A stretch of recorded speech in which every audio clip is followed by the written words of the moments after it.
قرآن مجید کی عظمت اور فضیلت کے ضمن میں پہلی حقیقت ہے کہ جسے ہمیں سامنے رکھنا چاہیے، اور اس حقیقت کے ادراک و شعور کے لیے قرآن پر ایمان لازم نہیں ہے، بلکہ یہ وہ بات ہے کہ جس کا اعتراف ہر شخص کرے گا، خواہ وہ قرآن کو اللہ کا کلام مانتا ہو یا نہ مانتا ہو۔ دوسری بات قرآن مجید کی عظمت کے ضمن میں یہ ہے، اور وہ اس پہلو سے پوری دنیا کو ماننی پڑے گی، اور واقعہ یہ ہے کہ جو ان میں اصحاب دانش و بینش ہے وہ مانتے ہیں کہ محمد الرسول اللہ صلی اللہ علیہ وسلم کا تعلق کسی پری ہسٹورک ایرا سے نہیں، حضور کل 1400 برس پہلے کی شخصیت ہے، تاریخ کا یوں سمجھیے کہ نصف النہار، the very midday of history, کہ کوئی چیز بھی ان کی پردہ اخفاء میں نہیں ہے۔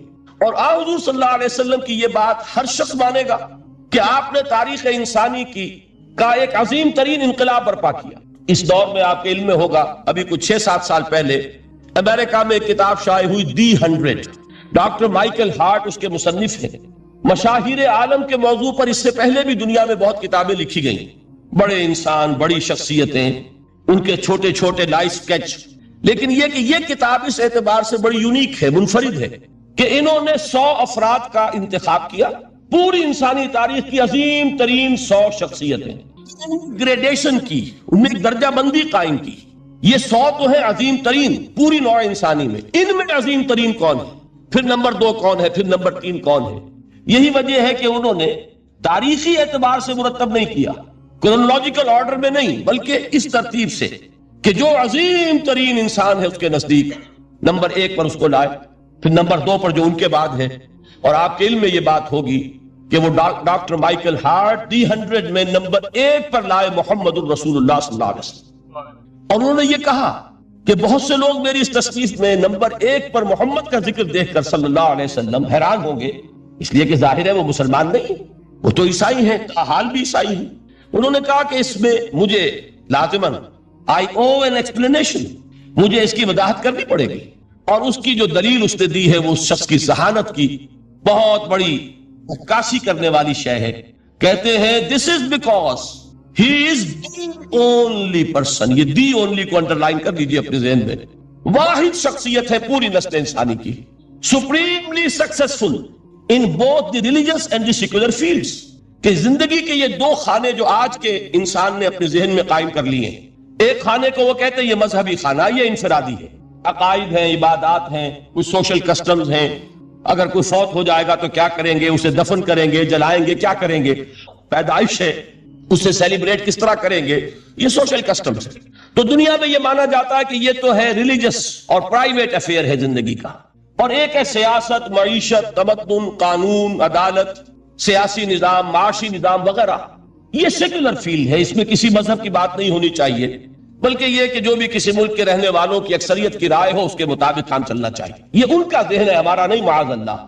اسلام کے نزدیک انسانی زندگی انڈیویزیبل ہے، ناقابل تقسیم وحدت ہے، یہ ایک آرگینک ہول ہے، حیاتیاتی اکائی ہے جس کو تقسیم نہیں کیا جا سکتا۔ لیکن جدید ذہن کا تصور یہی ہے۔ اس تصور کے پس منظر میں دیکھیے کہ جو سب سے بڑی تحسین ہو سکتی تھی اور جو سب سے زیادہ ٹریبیوٹ پیش کرنے کا انداز ہو سکتا تھا وہ شخص نے پیش کر دیا حضور کو، کہ دونوں میدانوں میں بیک وقت انتہائی کامیاب انسان پوری تاریخ میں صرف ایک ہے، اور وہ محمد ہے صلی اللہ علیہ وسلم۔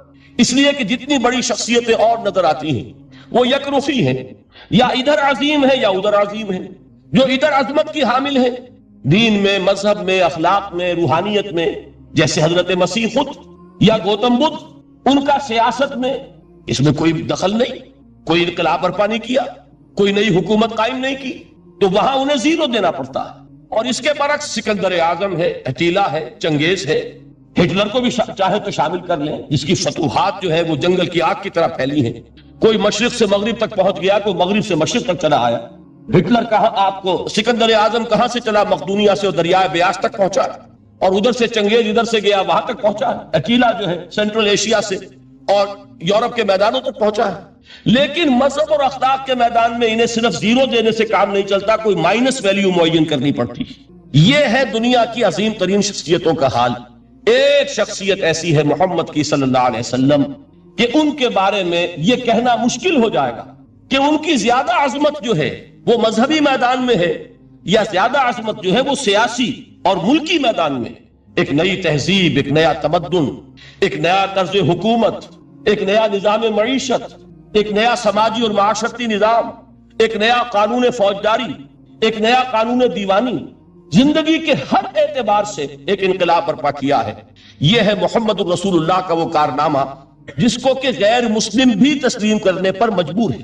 چنانچہ شاید آپ نے نام سنا ہو، ہندوستان نے جو بڑے بڑے انقلابی پیدا کیے اس صدی میں، ان میں ایک ایم این رائے، جو کمیونسٹ انٹرنیشنل، جو باسکو میں یوں سمجھیے کہ پوری دنیا میں اشتراکی تحریکوں کو کنٹرول کرنے والا ادارہ، یہ شخص اس کا بہت اہم کارکن رہا، ایم این رائے۔ اس نے ایک کتاب لکھی، دی ہسٹوریکل رول آف اسلام، اور وہ تسلیم کرتا ہے کہ تاریخ انسانی میں عظیم ترین انقلاب وہ ہے جو محمد نے برپا کیا صلی اللہ علیہ وسلم۔ تو یہ چیز دوسری ہے کہ جس کو ماننا پڑتا ہے۔ لیکن آپ حیران ہوں گے کہ یہ سیرت کا جلسہ تو نہیں تھا، میں قرآن کی عظمت بیان کر رہا تھا۔ یہاں اصل میں جس چیز کی طرف آپ کی توجہ دلانی مقصود ہے وہ یہ ہے کہ اس عظیم ترین انقلاب کے لیے حضور کا اعلی انقلاب قرآن تھا۔ اتر کر حرا سے سوئے قوم آیا اور ایک نسخہ کیمیا ساتھ لایا۔ اس قرآن کے ذریعے ذہن بدلے، لوگوں کی سوچ بدلی، عقائد بدلے، نقطہ نظر بدلا، ان کا ویلیو سٹرکچر تبدیل ہو گیا۔ پہلے زندگی عزیز ترین متاع شمار ہوتی تھی، اب موت سب سے بڑھ کر خوش آئند ہے۔ شہادت ہے مطلوب و مقصود مومن، نہ مال غنیمت نہ کشور کشائی۔ یہ انقلاب یہ در حقیقت کس کے ذریعے سے ہوا ہے؟ سورہ فرقان میں اللہ تعالیٰ نے ارشاد فرمایا حضور سے، فَلَا تُطِعِ الْكَافِرِينَ وَجَاهِدْهُمْ بِهِ جِهَادًا كَبِيرًا۔ اے نبی، آپ ان کافروں کی باتیں نہ مانیے، ان کے کہنے کی طرف متوجہ نہ ہوئیے، اور اس قرآن کے ذریعے سے جہاد کیجئے۔ جیسے کہ ابھی آپ کو بتایا نظام الدین صاحب نے، اصل انقلاب جو محمد نے برپا کیا صلی اللہ علیہ وسلم وہ تلوار کے ذریعے نہیں ہے، تلوار کے ذریعے انقلاب کی تکمیل ہوئی ہے۔ تو در حقیقت جو انقلاب آیا ہے، انقلاب پہلے آتا ہے انسان کی سوچ میں، انقلاب آتا ہے انسان کے نقطہ نظر میں، انقلاب آتا ہے انسانوں کی شخصیتوں میں، ان کے کردار میں، ان کے شب و روز کے انداز میں۔ یہ انقلاب کون سی تلوار سے آیا؟ محمد تو تنہا تھے صلی اللہ علیہ وسلم، ایک فرد واحد سے دعوت کا آغاز فرمایا۔ یہ قرآن تھا در حقیقت، یہی سب سے بڑی تلوار ہے محمد رسول اللہ صلی اللہ علیہ وسلم کی۔ اس سے ذہنوں کو بدلا ہے، عقائد بدل دیے ہیں، نظریات بدل دیے ہیں، اسی سے لوگوں کا تزکیہ کیا ہے، اسی کو ان کے اندر اتارا ہے۔ یہ در حقیقت میں علامہ اقبال کا وہ شعر میرے سامنے آ رہا ہے، کیوں بجا در رفت جہاں دیگر شبت۔ عظمت قرآن کے ذکر میں فرماتے ہیں جب یہ قرآن کسی کے اندر اتر جاتا ہے، اس کے اندر انقلاب آ جاتا ہے۔ ہی از اے چینجڈ پرسن، اس کی سوچ بدل گئی، نقطہ نظر بدل گیا۔ پہلے وہ کائنات کو سمجھتا ہوگا کہ خود بخود چل رہی ہے، اندھا بہرا مادہ اسے چلا رہا ہے، بائی این ایکسیڈنٹ یہ وجود میں آئی ہے۔ اب وہ سمجھتا نہیں، ایک اللہ ہے، علی کل شیء قدیر بکل شیء علیم، الحی القیوم، جس نے اس کائنات کو بنایا ہے، جو اسے چلا رہی ہے، جو مدبر ہے، یدبر الامر من السماء الی الارض، تدبیر فرما رہا ہے، وہ ہے کہ جس نے اس کائنات کو پیدا فرمایا۔ پھر یہ کہ پہلے وہ سمجھتا ہو کہ میری زندگی کیا ہے، وہی جو کہ شہنشاہ ظفر نے کہا تھا کہ عمر حیات مانگ کے لائے تھے 4 دن، بہادر شاہ ظفر آخری تاجدار خاندان مغلیہ کا، کہ عمر دراز مانگ کے لائے تھے 4 دن، 2 آرزو میں کٹ گئے 2 انتظار۔ کل زندگی کیا ہے؟ یہ 30 40 50 60 70 برس۔ قرآن نے بتایا نہیں، اور جو ترجمانی کی اقبال نے، تو اسے پیمانہ امروز و فردا سے نہ ناپ، جاویداں پہم گواں ہر دم جواں ہے زندگی۔ یہ تو ایک ابدی سلسلہ ہے، اس کے لیے کوئی اختتام ہے ہی نہیں۔ یہ موت جو ہے یہ دی اینڈ نہیں ہے، موت ایک زندگی کا وقفہ ہے، یعنی آگے چلیں گے دم لے کر۔ یہ انقلاب ہے انسان کے فکر کا اور سوچ کا۔ اس انقلاب کے نتیجے میں وہ جماعت تیار ہوئی صحابہ کرام کی، ڈیڈیکیٹڈ، کمیٹڈ، جو آخرت کے طالب تھے، جو اللہ کے عاشق، محمد کے دیوانے صلی اللہ علیہ وسلم، تن من دھن قربان کرنے کے لیے تیار۔ حضور کے چشم ابرو کی جنبش جو ہے وہ ان کے لیے گویا کہ ایک حکم کے درجے میں ہے، جس کی کہ لازماً تعمیل ہوگی۔ اور انہوں نے اپنی گردنیں کٹوا دی، اپنے گھر اجڑوا دیے، اپنا دنیا کا جو بھی کچھ اثاثہ تھا وہ قربان کر دیا، نشاور کر دیا، تب کہیں جا کر انقلاب آیا۔ اور یہ شخصیتیں جو تیار ہوئیں تو ان کے تیار کرنے میں ذریعہ کیا ہے؟ قرآن۔ یہی وجہ دیکھیے، نوٹ کیجئے، اسی بات کو دوسرے پیرائے میں عرض کر رہا ہوں کہ تاریخ انبیاء کے ضمن میں بھی ایک بڑی عجیب حقیقت سامنے آئے گی۔ حضرت موسیٰ علیہ السلام کے معجزات 2 بہت مشہور ہیں، عصائے موسیٰ اور ید بیضاء۔ ویسے قرآن مجید نے 7 مزید گنوائے ہیں، 9 آیات بینات، 9 بڑے کھلے کھلے معجزے جو فرعون اور آل فرعون کو دکھائے گئے.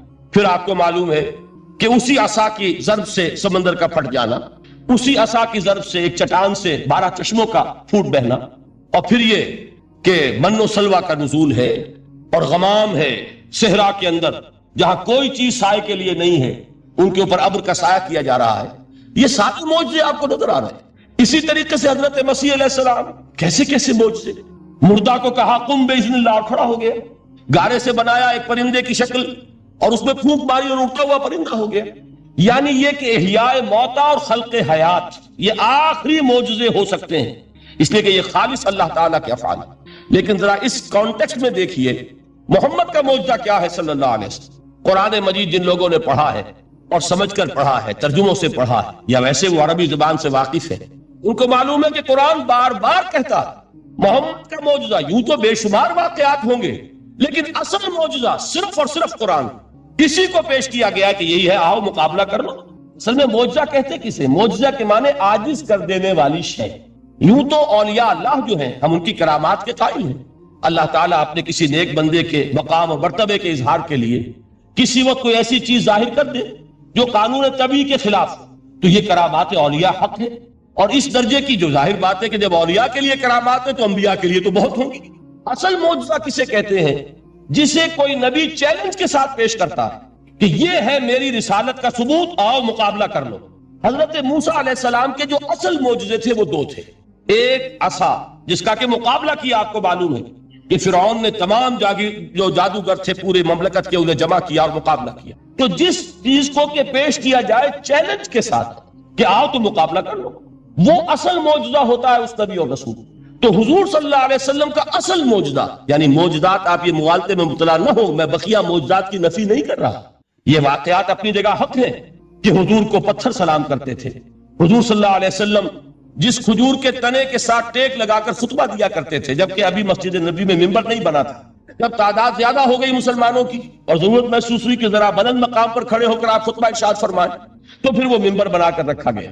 پہلے مرتبہ جب آپ ممبر پر چڑھ رہے تھے خطبہ دینے کے لیے، تو اس کھجور کے سوکھے تنے میں سے ایسی آواز آئی جیسے کوئی بچہ بلک بلک کر رو رہا ہو کہ وہ سعادت جو مجھے حاصل رہی تھی آج تک میں محروم ہو گیا. تو یہ انبیاء کا مقام ہے. مولانا روم نے اسی لیے کہا ہے کہ فلسفی کو منکر حنانہ است، از ہوا سے عقلیت بیگانہ است. فلسفی اور عقلیت پرست انسان وہ تو حنانہ کا انکار کر دے گا، کیسے ممکن ہے سوکھا تنا اور اس کے اندر سے بچے کی طرح بلکنے کی آواز آئے. لیکن یہ اس لیے کہ وہ انبیاء کے خصوصی احوال جو ہے ان کو جانتے نہیں. اس قسم کے خرق عادت واقعات حضور کی زندگی میں بھی بے شمار ہوئے، لیکن حضور کا وہ معجزہ جس میں تحدی کے ساتھ چیلنج کے انداز میں کہا گیا کہ آؤ مقابلہ کرنا، وہ صرف اور صرف قرآن ہے. چنانچہ آپ سورہ بنی اسرائیل میں دیکھیں گے قُلْ لَئِنِ اجْتَمَعَتِ الْإِنسُ وَالْجِنُّ عَلَىٰ أَن يَأْتُوا بِمِثْلِ هَٰذَا الْقُرْآنِ لَا يَأْتُونَ بِمِثْلِهِ وَلَوْ كَانَ بَعْضُهُمْ لِبَعْضٍ ظَهِيرًا. اے نبی چیلنج کر دیجئے، اگر تمام انسان اور تمام جن مل کر یہ چاہیں کہ اس قرآن جیسی کوئی تصنیف کر دیں، تو چاہے وہ ایک دوسرے کا کتنی بھی اس میں مدد کریں اور تعاون کریں، وہ ہرگز قرآن جیسی کتاب تصنیف نہیں کر سکتے. اس سے آگے بڑھ کر یہ بات کہی گئی، اچھا پورا قرآن نہیں لا سکتے، اس قرآن کی طرح کی 10 صورتیں ہی تصنیف کر لو.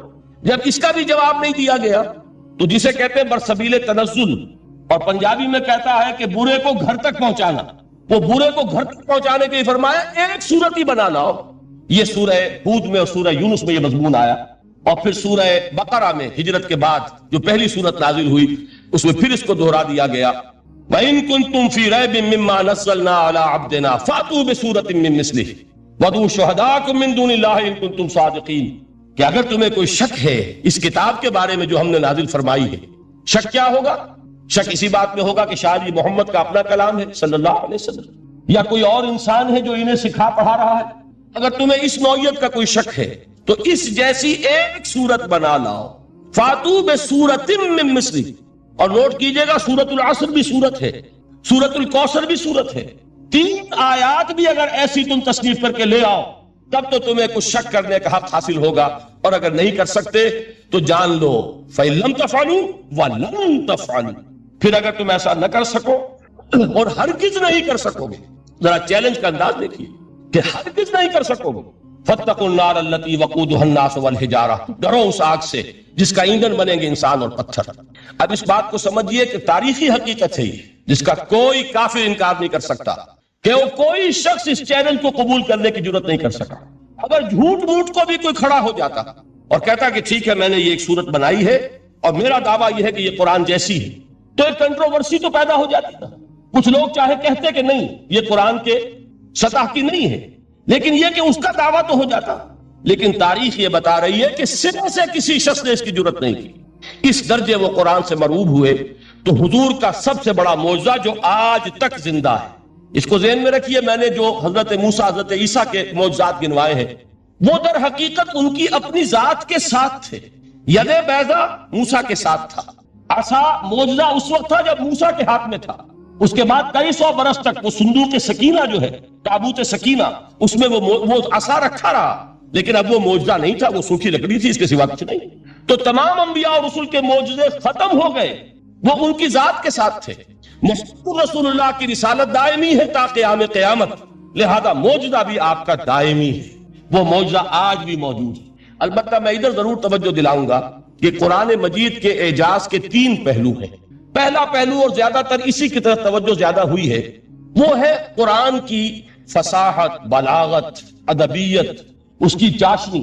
ظاہر بات ہے کہ اس کا شعور اور ادراک صرف عربوں کو ہو سکتا ہے، بلکہ میرے خیال میں ناراض نہ ہو اہل عرب تو آج کے عربوں کو بھی نہیں ہو سکتا۔ یہ اسی دور کے عرب، ان کی اپنی جو اس وقت کی زبان تھی، اس زبان میں فصحاء، بلغاء، شعراء، خطباء، ان کو اتنا ذوق تھا کہ وہ باقی پوری دنیا کو کہتے تھے یہ گونگے ہیں، بولنا ہم آتا، خطیب ہم ہیں، شاعر ہم ہیں، خطبہ ہم دے سکتے ہیں، شعر ہم کہہ سکتے ہیں، باقی سب تو عجمی ہیں، گونگے ہیں، ان کے اندر نہ فصاحت ہے، نہ بلاغت ہے، نہ ان کے کلام میں چاشنی ہے، نہ اس کے اندر کوئی شکوہ۔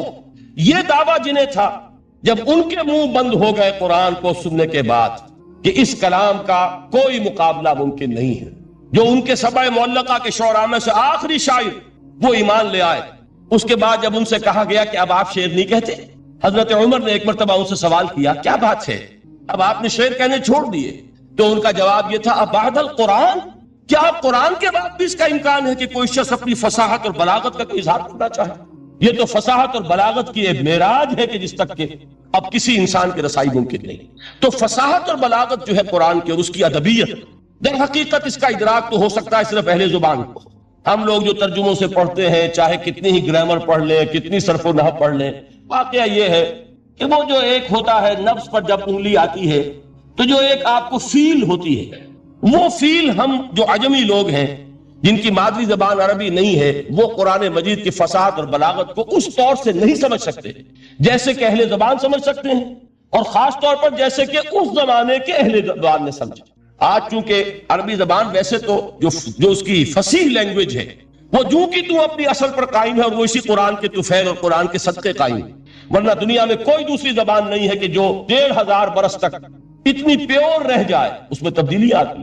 خود اردو جو ہے 300 برس کی اردو، دکن کی اردو، ذرا اس کو کبھی پڑھیے تو آپ حیران ہوں گے کہ یہ اردو زبان اور آج کی اردو کوئی اور ہے۔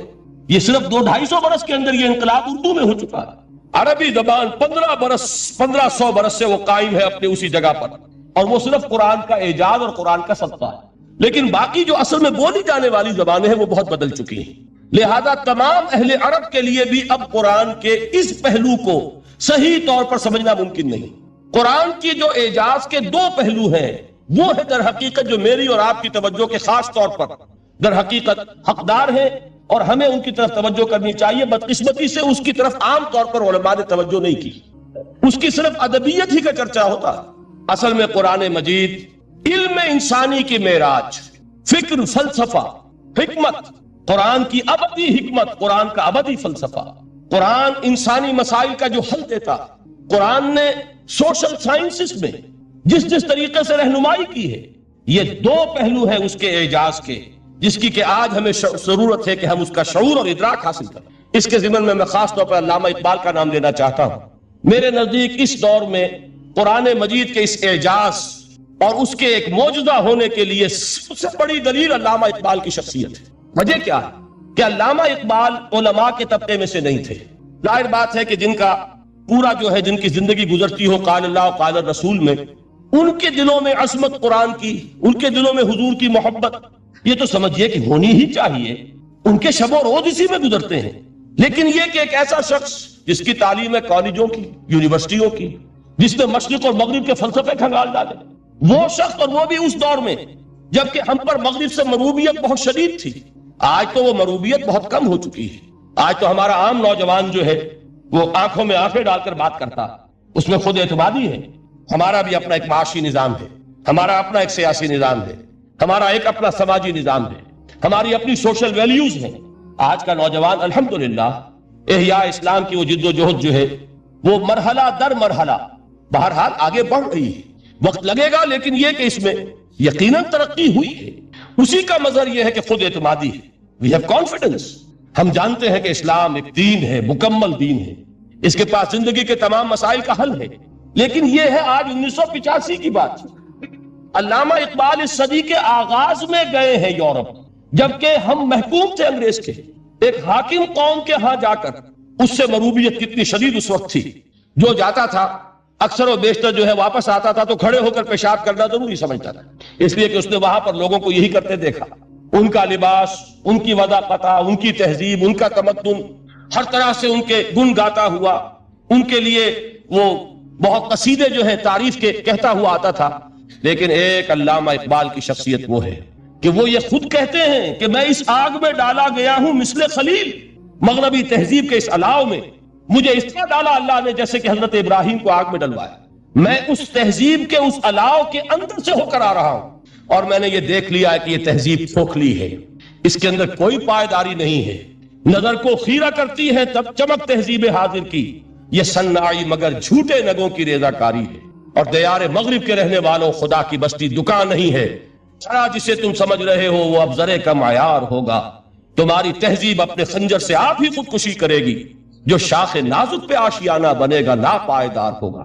اب آپ اندازہ کیجئے وہ شخص جو بنیادی طور پر فلسفی ہے، فلسفے کا طالب علم، وہ جرمنی اور انگلستان میں جا کر فلسفے کھنگالنے کے بعد اسے اگر تسکین حاصل ہوئی، اس کے جو علم کی پیاس تھی اگر اسے سیری حاصل ہوئی تو صرف قرآن کے ذریعے سے۔ نہ کہیں جہاں میں اما ملی، جو اما ملی تو کہاں ملی میرے جرم خانہ خراب کو تیرے عفو بندہ نواز میں۔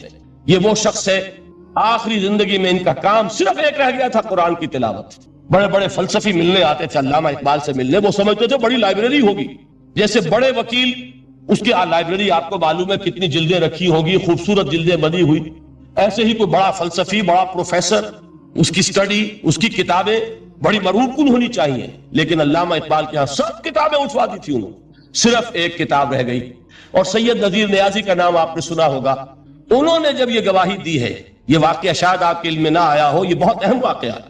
وہ یہ لکھتے ہیں کہ میں نے ایک مرتبہ علامہ سے پوچھا کہ کچھ لوگ اعتراض کرتے ہیں یا یہ خیال ظاہر کرتے ہیں کہ آپ نے اپنا فلسفہ خودی نیٹشے سے لیا ہے، کوئی کہتا ہے فلاں سے لیا ہے، کوئی کہتا ہے فلاں سے لیا ہے، کچھ آپ خود بتا سکیں گے کہ آپ کے فلسفہ خودی کی سورس کیا ہے؟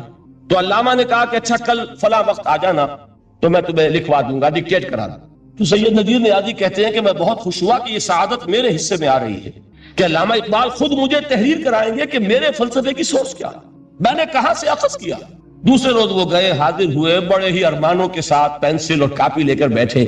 علامہ نے فرمایا ذرا قرآن مجید نکال لاؤ۔ وہ قرآن مجید لائے، حیران ہوئے، یہ فلسفے کا سورس مجھے ڈکٹیٹ کرانے چلے تھے، یہ قرآن مجید کہہ رہے۔ کہا کہ ذرا سورۃ الحشر اس کا آخری رکوع، وَلَا تَكُونُوا كَالَّذِينَ نَسُوا اللَّهَ فَأَنسَاهُمْ أَنفُسَهُمْ أُولَٰئِكَ هُمُ الْفَاسِقُونَ۔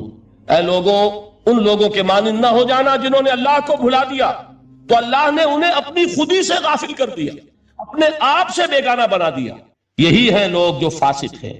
علامہ نے کہا میرے فلسفے کی سورس یہ میں آپ کو بتانا چاہتا ہوں۔ اس معنی میں کہتا ہوں کہ اس دور میں علامہ اقبال کی شخصیت کو میں اعجاز قرآن کا سب سے بڑا مظہر سمجھتا ہوں۔ ایک شخص 20ویں صدی کا، 20ویں صدی عیسوی کی شخصیت، اور پھر یہ کہ وہ کہیں مسجد اور کسی مدرسے کے ماحول میں پلا بڑھا نہیں ہے، بلکہ اسکولوں اور کالجوں میں اور یونیورسٹیوں میں، اور صرف ہندوستان میں نہیں، انگلستان اور جرمنی کی یونیورسٹیوں میں رہا، جس نے اپنا لوہا منوایا ہے۔ وہ شخص اگر یہ کہتا ہے کہ میرے لیے فکر کی بنیاد، میرے فلسفے کی سورس، میری تمام سوچ کی رہنمائی جو ہے وہ اس کتاب نے کی ہے، تو معلوم ہوا کہ واقعتاً یہ قرآن مجید آج بھی معجزہ، یہ بات تو ہوئی فلسفے اور فکر کے اعتبار سے۔ دوسرا پہلو جو اپلائیڈ پہلو ہے اس دور کے اعتبار سے وہ اہم تر ہو گیا ہے۔ انسان کے لیے جو پیچیدہ تمدنی مسائل، سیاسی مسائل کو کیسے حل کیا جائے، معاشی مسائل کا حل کیسے ہو، سماج میں توازن کیسے ہو، مرد اور عورت کے درمیان توازن کیسے ہو۔ ہوتا کیا ہے، یا عورت بھیڑ بکری کی طرح کی ملکیت بن جاتی ہے، ہمارے ہاں اردو میں جو اس کا محاورہ ہے کہ جوتی کی نوک، یہ اس کی حیثیت ہو جائے گی، یا دوسری طرف عورت کلوپیٹرا بن کر قوموں کی قسمتوں سے کھیلے گی۔ دنیا میں یہ دو انتہائیں ہوئی، کہاں نقطہ عدل، کہاں کیسے بیلنس جو ہے اسٹرائک کیا جائے، مردوں کے حقوق اور فرائض اور خواتین کے حقوق اور فرائض، اس میں صحیح ترین ایکویشن ہے کہ اسی طریقے سے فرد اور اجتماع، فرد اور ریاست، یا تو یہ کہ انسان کی انفرادی آزادی اتنی جا رہی ہے، مادر پدر آزاد، جس کا منظر یہ ہے کہ آج انگلستان میں دو مرد بھی میاں اور بیوی کی حیثیت سے رہ سکتے ہیں، قانون تسلیم کرے گا ہسبینڈ اینڈ وائف، ان کو وہی حقوق حاصل ہو، یہ ہے وہ آزادی۔ اور یا پھر یہ ہے کہ جو روس میں ہے یا دوسرے ممالک میں ہے کہ آزادی بالکل ختم، اور معلوم ہوا کہ ٹوٹلیٹیرین سوسائٹی، مستبدانہ نظام، ان کے درمیان نقطہ عدل کہاں؟ اسی طرح سرمایہ اور محنت، اگر ذرا سا سرمایہ کو چھوٹ ملتی ہے وہ مزدور کا خون چوستا اور اس کا حق اس کو نہیں دیتا۔ اقبال نے بہت خوبصورت انداز میں کہا ہے کہ خواجہ از خون رگے مزدور سازد لالے نا، از جفائے دہ خدایاں کشت دہ کا نا خراب۔ انقلاب انقلاب انقلاب، ایک طرف سرمایہ دار ہے جو مزدور کی رگوں میں سے خون نچوڑ کر سرخ شراب کا پیمانہ لے کر بیٹھا ہوا ہے، وہ در حقیقت مزدور کا خون ہے جو پی رہا ہے۔ ایک طرف وہ زمیندار اور جاگیردار ہے جو کاشتکار کا خون جو ہے چوس رہا ہے۔ تو یہ یا تو یہ انتہا ہے، اور یا یہ ہے کہ اگر ذرا آپ مزدور کو یا اس کارکن کو تھوڑا تحفظ دیجئے تو وہ کام نہیں کرتا۔ ہمارے ہاں پچھلے دور میں یہی ہوا تھا، میں یہ برملا کہتا ہوں، آج بھی آپ کے سامنے کہہ رہا ہوں کہ بھٹو نے واقعہ یہ بہت بڑا کارنامہ سر انجام دیا تھا۔ اس نے مزدور کو ایک سیلف ریسپیکٹ دی تھی، کاشتکار کو اپنی عزت کا احساس دیا تھا کہ میں بھی انسان، میرے بھی حقوق ہیں، لیکن نتیجہ اس کا نیگیٹو نکلا، مزدور نے کام کرنا چھوڑ دیا، معیشت کی گاڑی ختم ہو گئی۔ وہ چیز کہ جو متوازن ہو، جس میں مزدور کو اس کا حق مل رہا ہو اور پسینہ خشک ہونے سے پہلے اس کی جائز مزدوری اس کو مل گئی ہے، جس میں کہ انسان کسی سرمایہ دار کی رعیت بن کر نہ رہ جائے۔ دوسری طرف یہ کہ سرمایہ کے لیے بھی جو اس کا صحیح ہے کہ اس کو انسینٹیو ملے، وہ میدان میں آئے، اس کے اندر رسک لینے کے جو ہے وہ صلاحیت پیدا ہو۔ ان دونوں چیزوں کو کیسے متوازن کیا جائے؟ واقعہ یہ ہے کہ یہ ہے وہ پیچیدہ مسائل جن کا حل قرآن میں ہے۔ ہماری قسمت ہی کیا ہے کہ ہم نے خود ان چیزوں کے لیے دوسروں کے سامنے جھولی پساری ہوئی، ہم دوسروں سے بھیک مانگ رہے ہیں۔ ہمارا حال کیا ہوا تھا اس صدی کے شروع میں؟ مصطفیٰ کمال پاشا نے جب ترکی میں اسلام کے آئلی قوانین بھی منسوخ کیے، نوٹ کیجئے اس کو، یہ اسی صدی کے وہ صدمے ہیں جو ہم نے اٹھائے ہوئے ہیں۔ اور گاہے گاہے باز خواہی قصہ پاری نہ رہا، تازہ خواہی داشتن گر داغ ہائے سی نہ رہا۔ اس صدی میں کیا نہیں ہوا؟ عربوں کی ریوولٹ ترکوں کے خلاف، ان کے پیٹھ میں جو خنجر گھونپا، اور ایک انگریز، ایک کرنل لارنس کی وہ ساری شرارت، اس کے نتیجے میں ایک عظیم مملکت عثمانیہ، سلطنت عثمانیہ، دی گریٹ آٹومان امپائر، اس کے چیتڑے اڑ گئے، اور اس کے بعد وعدے کیے تھے عربوں سے کہ ہم تمہیں حکومت دیں گے۔ ہوا کیا کہ ان کے چھوٹے چھوٹے ٹکڑے کیے اور تقسیم کر لیے، مغربی سامراج کا دور شروع ہو گیا۔ اس کا ایک رد عمل مصطفیٰ کمال پر اس درجے شدید ہوا، اس نے ہر چیز جس کا تعلق عربوں سے تھا اس کو ختم کر دیا، ملک بدر کر دیا۔ عربی میں اذان نہیں ہوگی، عربی میں نماز نہیں پڑھی جائے گی، اور اسی کے ضمن میں یہاں تک گیا کہ فیملی لاز بھی، رومن لاز جو ہے وہ نافذ کیے۔ تو یورپ کے اخبارات نے اس وقت یہ طنز کیا تھا مسلمانوں پر، یہ مسلمان عجیب قوم ہے، کہتے یہ ہے کہ ہمارے پاس دنیا کا بہترین ضابطہ، بہترین قانون ہے، ہمارے قانون سے بہتر کسی کا قانون نہیں۔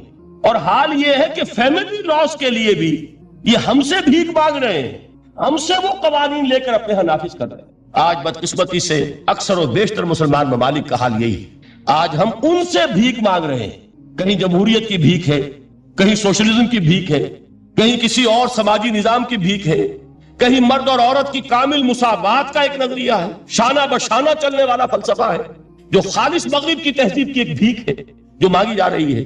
کاش کہ آج قرآن کے اس اصل اعجاز کی طرف، جو اس کا اصل معجزہ اس دور کے لیے، میں نے عرض کیا کہ اعجاز قرآنی کا وہ معجزہ کہ وہ فصاحت اور بلاغت کی معراج ہے، وہ یا تو اپریشیٹ کر سکتے اہل عرب، اور اہل عرب میں سے بھی حقیقت میں وہ جو قدیم جاہلی شاعری کے جاننے والے ہیں جو بہت کم رہ گئے اب، وہ جان سکتے ہیں کہ جب قرآن نازل ہوا تو کیوں زبانیں گنگ ہو گئی تھی، کیوں کوئی ایک شخص جھوٹ موٹ کو بھی مدعی بن کر نہیں آ سکا کہ یہ میں نے قرآن کی جیسی ایک کتاب یا قرآن جیسی ایک سورت یا قرآن کی طرح کے چند جملے میں نے موضوع کر دیے ہیں۔ لیکن دوسرا پہلو ہے فکر اور فلسفہ، اس کے اعتبار سے جس کا سب سے بڑا ثبوت اس دور میں علامہ اقبال، اور تیسرا پہلو ہے Islamic social sciences, political science, economics, sociology. اس میں جو کچھ قرآن نے دیا ہے، جو آج بھی انسان کی رہنمائی کے لیے بہترین نظام ہے، اس نظام کو ہم سمجھے، اسے دنیا کے سامنے پیش کریں، تب در حقیقت قرآن مجید کا اعجاز سامنے آئے۔ یہ دو پہلو تو میں نے عرض کیے ہیں کہ جو کسی غیر مسلم کو بھی نظر آئے، قرآن کا پریزروڈ ہونا، اس کی انٹیگریٹی، اوتھینٹسٹی، یہ چیزیں وہ ہیں کہ جو سب نے مانی۔ قرآن کے ذریعے تاریخ انسانی کا عظیم ترین انقلاب برپا ہونا، یہ وہ بات ہے کہ جو کسی اندھے کو بھی دیکھنی پڑتی ہے۔ اس حقیقت کا اعتراف دشمن کو بھی کرنا پڑتا۔ میں یاد دلا دوں آپ کو، ایچ جی ویلز، آپ نے نام سنا ہوگا، سائنٹیفک فکشن میں اس کا بڑا اونچا مقام ہے، لیکن اس نے تاریخ نسل انسانی پر بھی دو کتابیں لکھی، a short history of the world اور a concise history of the world. Concise history of the world میں وہ شخص حضور کے ذکر پر جب آتا ہے تو میں صرف ذکر کر رہا ہوں، نقل کفر نہ باشد، اس نے حضور کی شخصیت پر بڑے رقیق حملے کیے ہیں، بڑے گھٹیا حملے کیے ہیں۔ حضور کی خاص طور پر تعدد ازدواج کا جو معاملہ ہے، یہ کڑوی گولی ان کے حلق سے اتر نہیں سکتی، اس لیے کہ ان کا آئیڈیل ہے حضرت مسیح اور حضرت یحییٰ، جان دی بیپٹسٹ اینڈ جیسس آف نازارت۔ ان دونوں نے ایک شادی بھی نہیں کی، تجرد کی زندگی بسر کی، لہذا ایک شادی بھی ان کے نزدیک گھٹیا فعل ہے۔ تو حضور نے تو کی ہیں 11 شادیاں، 11 نکاح آپ کے ہیں۔ یہ جو کڑوی گولی ہے یہ ان کے حلق سے نیچے نہیں اترتی، اس لیے میں انہیں معذور سمجھتا ہوں۔ تو اس نے اس پہلو سے تو بڑے حملے کیے، لیکن خطبہ حجۃ الوداع کے وہ جملے جو ہے تاریخی، پورے کے پورے اس نے کوٹ کیے، لا فضل لعربی علی عجمی ولا لعجمی علی عربی ولا لأحمر علی اسود ولا لأسود علی احمر الا بالتقوی کلکم بنو آدم وآدم من تراب۔ کسی عرب کو کسی عجمی پر کوئی فضیلت نہیں، کسی عجمی کو کسی عرب پر کوئی فضیلت نہیں، کسی گورے کو کسی کالے پر کوئی فضیلت نہیں، کسی کالے کو کسی گورے پر کوئی فضیلت نہیں سوائے تقوی کے۔ تم سب کے سب آدم کی اولاد ہو اور آدم مٹی سے بنائے گئے۔ یہ الفاظ لکھ کر کہتا ہے کہ جہاں تک human fraternity, equality and freedom, 3 الفاظ نوٹ کیجئے، انسانی حریت، انسانی مساوات، انسانی اخوت، کہتا ہے کہ جہاں تک ان 3 چیزوں کے وعد ہیں، سرمنس کا تعلق ہے، وہ تو دنیا میں پہلے بھی بہت کہے گئے۔ عیسائی ہونے کے باوجود خاص طور پر نام لیتا ہے جیسس آف نازارت۔ سرمنس تو حضرت مسیح کے ہاں بھی بہت مل جائیں گے کہ تمام انسان برابر ہیں، سب کو بھائی بھائی ہونا چاہیے، سب انسان آزاد ہیں، تمیز بندہ و آقا فساد آدمیت ہے۔ لیکن وہ کہتا ہے کہ یہ ماننا پڑتا ہے تاریخ انسانی میں پہلی مرتبہ ان اصولوں پر ایک انسانی معاشرہ قائم کیا محمد نے صلی اللہ علیہ وسلم۔ یعنی حضور کے ساتھ یہ معاملہ ایمپٹی سلوگنز کا نہیں، یہ صرف بات نہیں ہے، یہ صرف سرمنز نہیں ہے، یہ ایمپٹی سلوگنز نہیں ہے۔ He translated these things into actuality۔ ایک حقیقت، ایک واقعہ کی شکل دی ہے محمد نے صلی اللہ علیہ وسلم۔ وہ معاشرہ پیدا کیا جس میں انسانی اخوت، انسانی مساوات اور انسانی حریت، یہ تینوں اقدار بتمام کمال موجود تھی۔ یہی وجہ ہے اس صدی میں نوٹ کیجئے، گاندھی جی، موہن داس کرم چند گاندھی، جس کو آج پوری دنیا میں تسلیم کیا جاتا ہے، عالم عرب میں بھی مہاتما گاندھی کی بڑی عزت ہے۔ پنڈت نہرو کا کسی زمانے میں استقبال ہوا تھا ریاض میں، تو ہمیں بہت غصہ آیا تھا کہ مرحبا برسول السلام، welcome to the prophet of peace. یہ الفاظ تھے کہ جن سے پنڈت نہرو کا استقبال ہوا تھا۔ غصہ ہمیں بہت آیا، یہ رسول کا لفظ استعمال کر دیا انہوں نے۔ بعد میں ہم نے سوچا بھائی رسول کے معنی ان کے ہاں ایلچی کے ہیں، تو انہوں نے اس کو اپنی جو بھی غلطی میں سمجھا یا صحیح سمجھا، اس کو چھوڑ دیجئے، میں کوئی سیاسی گفتگو نہیں کرنا چاہتا۔ انہوں نے سمجھا کہ یہ شخص اس وقت امن کا پیغام بر ہے، لہذا اس کو ویلکم کیا۔ بہرحال گاندھی جی کا جہاں تک معاملہ ہے، آپ کے علم میں ہے کہ پوری دنیا میں اس شخص کی عظمت کو تسلیم کیا گیا ہے۔ ہمارا معاملہ ہندوستانی مسلمانوں کا معاملہ یہ دوسرا ہے۔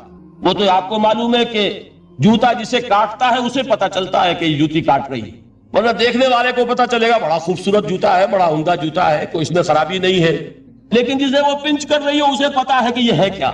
اس اعتبار سے ہمارا معاملہ علیحدہ ہے، لیکن دنیا کو بہت خوبصورت اور بہت ہی اعلیٰ اور بہت ہی اونچی شخصیت ایک نظر آتی ہے۔ بہرحال ایک پہلو سے یقیناً ماننا پڑے گا اس کی عظمت کو کہ ہندو قوم کے لیے اور ہندوستان کے لیے اس کی آزادی کے لیے جو عظیم جدوجہد کی ہے، اس میں کوئی شک نہیں۔ میں اس وقت جو بات عرض کرنا چاہتا ہوں کہ 1937 کا تصور کیجئے۔ 1937 میں آپ کو معلوم ہے 1935 میں قانون بنا تھا اور پہلی مرتبہ الیکشنز ہوئے تھے بر صغیر میں 1937، اور وہ ہوئے تھے صوبائی الیکشنز۔ ان کے نتیجے میں وزارتیں قائم ہوئی۔ مسلم لیگ نے بائیکاٹ کیا تھا الیکشن کو، لہذا پورے ہندوستان میں تمام صوبوں میں کانگریس کے وزراء کی وزارتیں بنی۔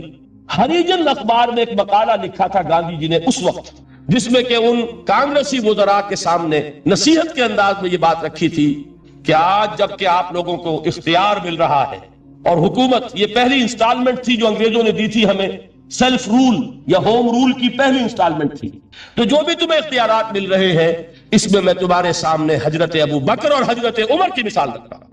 یہ ہے وہ بات کہ جادو وہ جو سر چڑھ کر بولے۔ عربی میں کہتے ہیں الفضل ما شہدت بہ الاعداء، اصل فضیلت وہ ہے جس کا کہ دشمن اعتراف کرے۔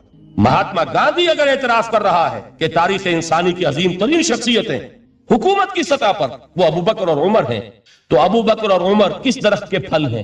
وہ شجرہ طیبہ، شجرہ نبوت ہے کہ جس کے پھل ہیں ابو بکر اور عمر، جن کو تربیت دی ہے محمد نے صلی اللہ علیہ وسلم۔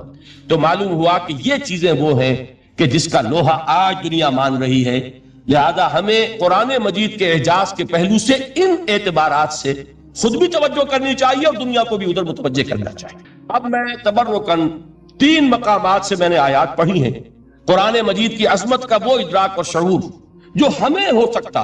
ہم وہ کہ جو قرآن کو مانتے ہیں اللہ کا کلام، ہم اس بنیاد پر سمجھے کہ اللہ نے اپنے کلام کی کیا مدح کی ہے۔ اور نمبر 2 یہ فارسی کا ایک مصرع ہے کہ قدر گوہر شاہ دانت یا بدانت گوہری، ہیرے جواہرات کی قدر و قیمت یا بادشاہوں کو معلوم ہوتی ہے جو ان میں کھیلتے ہیں، اور یا یہ کہ جوہری کو جو ان کا کاروبار کرتا ہے، جانتا ہے، پہچان ہے، پرکھتا ہے۔ عام آدمی کو کیا پتا، اس کے ہاتھ پہ اگر کوئی آپ ہیرا رکھ دیں وہ سمجھے شاید کوئی کانچ کا ٹکڑا، اسے اس کے اندر کوئی فرق محسوس نہیں ہوگا۔ قدر گوہر شاہ دانت یا بدانت گوہری، کہ ہیرے جواہرات جو ہیں ان کی قدر و قیمت کا اندازہ بادشاہوں کو ہوتا ہے یا جوہری کو ہوتا ہے۔ تو قرآن مجید کا عظمت کا صحیح ادراک یا اللہ کو ہے یا محمد الرسول اللہ کو ہے صلی اللہ علیہ وسلم۔ باقی جو کچھ دنیا دیکھتی ہے وہ تو وہ ظاہر کا ایک پہلو ہے، وہ تاریخی حقائق ہے جو میں نے آپ کے سامنے رکھے۔ باقی قرآن مجید کی عظمت کا کوئی صحیح ادراک ہو سکتا ہے یا وہ اللہ تعالیٰ کی زبانی اور یا ہوگا محمد الرسول اللہ صلی اللہ علیہ وسلم کے فرامین کی روح سے۔ اسی لیے میں نے 3 جگہ سے آیات پڑھی ہیں۔ ایک مقام سے سورہ رحمان کی ابتدائی 4 آیات، سورہ یونس کی 2 آیات، سورہ حشر کی 1 آیت، اور 3 احادیث نبویہ ہیں جن کا میں نے ذکر کیا ہے، اس لیے کہ تیسری جو ہے وہ بہت طویل حدیث ہے، وہ پوری میں اس وقت نہیں پڑھ سکتا تھا، اس کے صرف ابتدائی اور آخری کلمات میں نے اس وقت آپ کو سنائے۔ میں تھوڑی سی تشریح ان کی کروں گا تاکہ قرآن مجید کی عظمت کا جو نقش میرے اور آپ کے قلب پر ہونا چاہیے وہ صحیح در حقیقت ان آیات اور احادیث کی روشنی میں ہمارے دلوں پر قائم ہو جائے۔ دیکھیے قرآن مجید کی عظمت یہ کلام ہے، اس کی کلام کی عظمت کا پہلا پہلو ہے متکلم کی عظمت کے اعتبار سے۔ عربی میں کہا جاتا ہے کہ کلام الملوک ملوک الکلام ہے، بادشاہوں کا کلام کلاموں کا بادشاہ ہوتا ہے۔ بادشاہ جب گفتگو کرے گا معلوم ہوگا شاہانہ انداز ہے، ایک کوئی بھکاری گفتگو کرے گا یا کوئی کنجرا گفتگو کرے گا، سبزی فروش کرے گا، کوئی مچھلی فروش کرے گا، ہر چل جائے گا کہ کون بولا، وہ جس کو کہتے ہیں کہ تانت بازی راگ پایا۔ 2 جملے کوئی شخص بولے گا پتہ چل جائے گا کتنے پانی میں ہے، اس کے علم کا، فضل کا، تہذیب کا، تمدن کا کیا معیار ہے۔ اس لیے کہ کلام جو ہے در حقیقت متکلم کی پوری شخصیت کی عکاسی کرتا ہے، اس کا مقام کیا ہے، اس کا مرتبہ کیا ہے، اس کے ذہن کی بلندی کیا ہے، اس کے فکر کی گہرائی کیا ہے، اس کے افق ذہنی کی وسعت کیا ہے، اس سب کا اندازہ ہوگا کلام سے۔ تو اب یہ کلام ہے اللہ کا۔ معلوم ہوا کہ اللہ کی صفات کا ایک کامل عکس قرآن مجید میں موجود ہے۔ یہ بات سمجھیے، اس کو قرآن نے کس طرح بیان کیا، یہ وہ لطیف حقائق ہیں جن کے لیے قرآن مجید تمثیل کا پیرایہ اختیار کرتا ہے۔ اب سورہ حشر کی تمثیل کیا ہے؟ لو انزلنا هذا القرآن على جبل، اگر ہم نے اس قرآن کو کسی پہاڑ پر اتار دیا ہوتا، لرأيته خاشعا متصدعا من خشیت اللہ، تم دیکھتے اس پہاڑ کو کہ اللہ کی خشیت سے دب جاتا۔ وَتِلْكَ الْأَمْثَالُ نَضْرِبُهَا لِلنَّاسِ لَعَلَّهُمْ يَتَفَكَّرُونَ، اور یہ مثالیں ہیں جو ہم لوگوں کے لیے بیان کرتے ہیں تاکہ وہ تفکر سے کام لیں، غور و فکر کریں۔ اگر میں اور آپ قرآن کی عظمت سے واقف نہیں ہوں گے، اس بات کو نوٹ کر لیجئے، تو میں اور آپ اپنا وقت کیسے صرف کریں گے اس کے لیے؟ انسان کا ایٹیٹیوڈ بڑا یوٹیلیٹیرین ہے، آج کے انسان کا خاص طور پر۔ وہ کسی ایسے ہی کام کے لیے وقت لگائے گا جس میں اس کے لیے فائدہ ہو، اور اس فائدے کی چیز اگر نہیں ہے تو اس کی طرف متوجہ نہیں ہوگا۔ اگر قرآن مجید کی عظمت کا ہمیں ادراک ہو جائے تو ہم اپنا پورا وقت اس کے لیے وقت کر دیں گے، اس کو سمجھیں گے، اس کی گہرائیوں میں غوطہ زنی کریں گے، جیسے اقبال نے کہا کہ قرآن میں ہو غوطہ زن اے مرد مسلمان۔ لیکن اگر یہ کہ اس کی عظمت کا ادراک نہ ہوا تو بس یہ کہ کبھی اتفاق ہو گیا کہ کھول لیا اور اس کو پڑھ لیا، پڑھ بھی لیا بغیر سمجھے، اور اس کا ثواب کسی اور کو پہنچا دیا، وہ آج حصول ثواب بھی نہیں رہا، ایصال ثواب ہی رہ گیا۔ ورنہ یہ کہ بہرحال علامہ اقبال نے جو اس پر پھپتی چست کی ہے کہ بآیا تشترا کار جزی نیست کہ از یاسین او آسا بمیری، اس قرآن کی عظیم آیات سے اے مسلمان آج تیرا سروکار صرف اتنا رہ گیا ہے کہ کوئی شخص مر رہا ہو، عالم نزا میں ہو، تو اس کو یاسین سنا کر اس کی جان جلدی سے نکال دو، آسانی سے نکل جائے، بس یہ سروکار رہ گیا۔ میں یہ نہیں کہتا کہ نہ پڑھی جائے، حضور نے فرمایا پڑھنی چاہیے، لیکن صرف یہ نہیں ہے اس کا مصرف، یہ تو انسانی زندگی کی رہنما کتاب بن کر نازل ہوئی ہے، اس کے اوپر اس اعتبار سے توجہ تم نہیں کر رہے ہو، بلکہ تمہاری اس کے ساتھ جو ہے دلچسپی صرف اتنی رہ گئی۔ پہلی بات یہ کہ یہ سمجھیے کہ قرآن نے یہ تمثیل اختیار کی اپنے عظمت کے بیان کے لیے۔ اگر ہم نے اس قرآن کو پہاڑ پر اتار دیا ہوتا تو تم دیکھتے کہ وہ جاتا اور تب جاتا۔ اب اس کو سمجھیے، قرآن یفسر بعضہ بعضا، قرآن کا ایک حصہ دوسرے حصے کی تفسیر کرتا ہے۔ سورہ اعراف میں واقع آیا ہے کہ حضرت موسیٰ علیہ السلام کا آپ کو معلوم ہے کہ کوہ طور پر اللہ تعالیٰ سے ہم کلامی کا شرف حاصل کرتے تھے، گفتگو ہو رہی ہے لیکن اللہ نظر نہیں آ رہا۔ اب اس کو اپنے اوپر طاری کیجئے کہ صاف سامنے آتے بھی نہیں، صاف چھپتے بھی نہیں۔ یہ جو صورتحال تھی کہ اگر کسی کی آپ آواز سن رہے ہیں، کلام سن رہے ہیں، سامنے نہیں آ رہا، تو آپ کے دل میں خواہش پیدا ہوگی کہ ذرا سا یہ پردہ بھی اٹھا دیا جائے، مجھے دیدار بھی حاصل ہو جائے۔ لہذا سورہ اعراف میں ہے جب کئی بار یہ شرف ہم کلامی حاصل ہوا اللہ سے، تو حضرت موسیٰ علیہ السلام نے بڑی ہمت سے کام لیا، بڑی جرت کی، درخواست کر دی، رب ارنی انظر الیک، یہ جو پردہ بیچ میں حائل کیا ہوا ہے پروردگار، تو میرا شوق دیکھ، میرا اشتیاق دیکھ، تو مجھے ذرا دیدار بھی عطا ہو جائے۔ اس پر کیا بات کہی گئی؟ لن ترانی، موسیٰ تم مجھے ہرگز نہیں دیکھ سکتے، تم اس جسد ظاہری کے ساتھ، اس جسد مادی کے ساتھ، ان عنصری آنکھوں سے میرا دیدار نہیں کر سکتے، ولیکن انظر الی الجبل، دیکھو ہم تمہیں ایک مثال دیے دیتے ہیں، ذرا اس پہاڑ کی طرف دیکھو، ہم اپنی ایک تجلی اس پر ڈالیں گے، فَإِنِ اسْتَقَامَ مَكَانَهُ فَسَوْفَ تَرَانِي، اگر وہ پہاڑ ہماری تجلی کو جھیل جائے، تحمل کر لے، تو تم بھی سوچنا کہ شاید ہمیں دیکھ سکو۔ اس کے بعد ہوا کیا؟ فَلَمَّا تَجَلَّى رَبُّهُ لِلْجَبَلِ جَعَلَهُ دَكًّا وَخَرَّ مُوسَىٰ صَعِقًا، جب اللہ تعالیٰ نے پہاڑ پر اپنی ایک تجلی ڈالی تو وہ پہاڑ جو ہے گئے، اور موسیٰ، اب دیکھیے براہ راست تجلی موسیٰ پر نہیں ہے، یہ انڈائریکٹ مشاہدہ ہے تجلی ربانی کا کہ جو پہاڑ پر ہوئی ہے، اور پہاڑ کی جو کیفیت ہوئی ہے اس کے مشاہدے سے حضرت موسیٰ بے ہوش ہو کر گر گئے۔ بس فصعق موسیٰ، خر موسیٰ صاعقا، یہ ہے وہ مثال جو یہاں دی ہے قرآن کے لیے۔ لو انزلنا هذا القرآن على جبل لرأيته خاشعا متصدعا من خشیۃ اللہ۔ نتیجہ کیا نکلا؟ انفر کیجئے، استدلال، استنتاج، نتیجہ یہ نکلا کہ جو تاثیر تجلی ذات ربانی کی ہے وہی تاثیر کلام ربانی کی ہے، صرف یہ ہے کہ ہمیں اس کا شعور نہیں، ہمیں اس کا ادراک نہیں۔ یہ بالکل ذات کی تجلی کی جو تاثیر تھی وہی قرآن خود بیان کر رہا ہے کہ اس کلام ربانی۔ اس کو بھی علامہ اقبال نے خوب کہا ہے، فاش گویم آنچ در دل مزمرست، صاف کہہ دیتا ہوں جو کچھ میرے دل میں ہے، این کتابیں نہیں چیزیں دیگرست، اسے کتاب نہ سمجھ بیٹھنا قرآن کو، یہ کتاب نہیں ہے، کچھ اور ہے۔ کچھ اور کیا ہے؟ مثل حق پنہاؤ ہم پیداستو، زندہ پائندہ گویاستو، یہ تو جیسے اللہ تعالیٰ کی ذات ہے، مثل حق، ذات حق سبحانہ و تعالیٰ کی طرح یہ زندہ ہے، پائندہ ہے، مثل حق پائندہ گویاستو، یہ جو ہے زندہ ہے، یہ متکلم ہے، کلام نہیں ہے۔ کل صفات ربانیہ جو ہے ظاہر اور باطن، مثل حق پنہا، ظاہر و پنہا، اور حی و قیوم جیسے اللہ کی ذات ہے، وہی صفات اس کلام کی ہے۔ اور اس کے بعد وہ شعر آیا تھا جو میں پہلے سنا چکا ہوں، چوں بجاں در رفت جاں دیگر شود، جب یہ قرآن کسی انسان کے اندر سرایت کر جاتا ہے، اس کے دل پر نازل ہوتا ہے۔ دیکھیے یہ الفاظ آپ کو کہیں اور نہیں ملیں گے، میرے نزدیک جہاں علامہ اقبال اس دور میں قرآن کی عظمت کا سب سے بڑا ثبوت ہے، وہاں عظمت قرآنی کے سب سے زیادہ واقف اور اس کا سب سے زیادہ شعور رکھنے والے بھی علامہ اقبال۔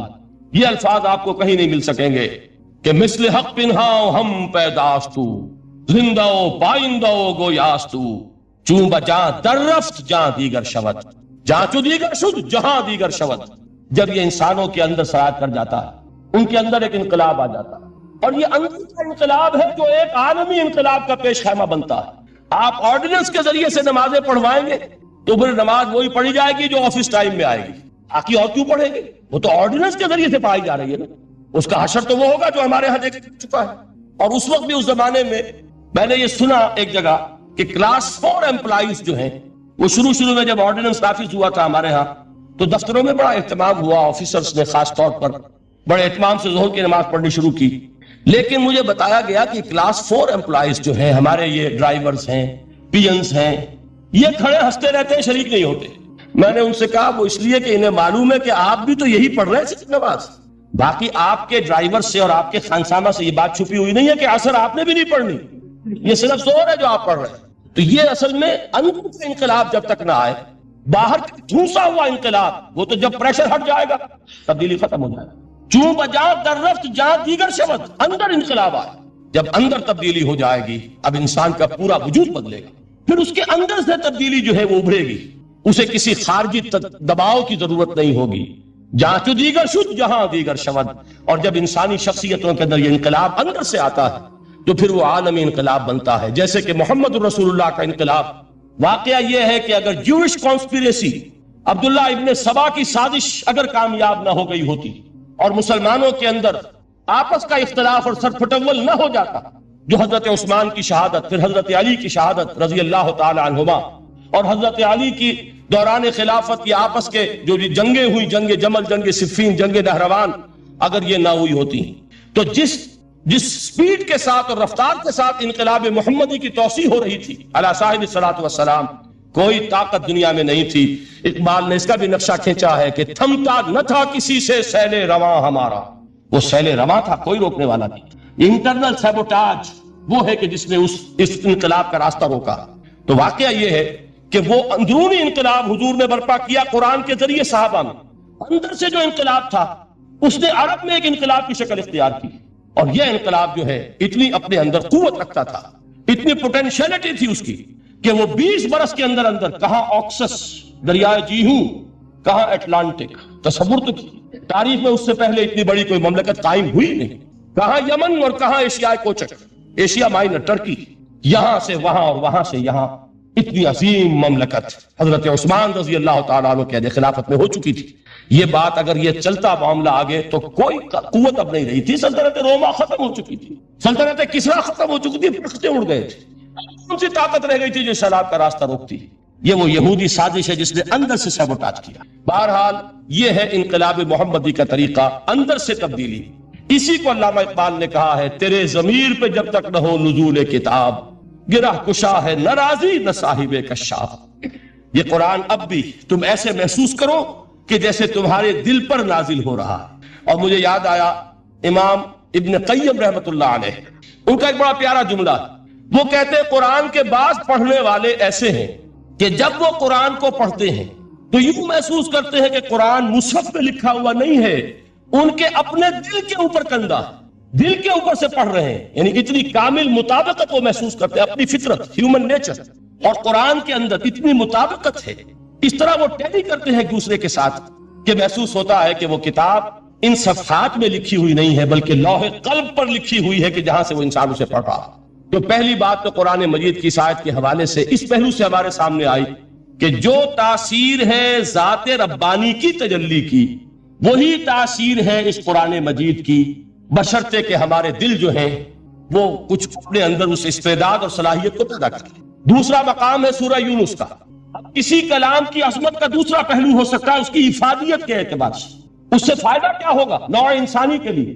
دیکھیے 2 آیات، یہ عظیم خزانے ہیں عظمت قرآن کے۔ سورہ یونس میں، یا ایھا الناس، اے لوگو، قد جاءتکم موعظۃ من ربکم وشفاء لما فی الصدور وہدی ورحمۃ للمؤمنین۔ 4 الفاظ نوٹ کر لیجئے۔ اے لوگوں آ گئی ہے تمہارے پاس وہ چیز تمہارے رب کی طرف سے جو موعظہ ہے. موعظہ کسے کہتے ہیں؟ نصیحت. اس بات کو ذرا سمجھ لیجیے ترتیب کیا ہے. نصیحت اسے کہتے ہیں جی رہا نہیں جا رہا، میں نے اس کی ترتیب بدلی ہوئی ہے. مجھے یاد دلایا ایک صاحب نے کہ سورہ رحمان کی ابتدائی آیات کا بیان تو رہ گیا، وہ رہا نہیں، میں نے پڑھا کسی اور ترتیب سے تھا، بیان کسی اور ترتیب سے کر رہا ہوں.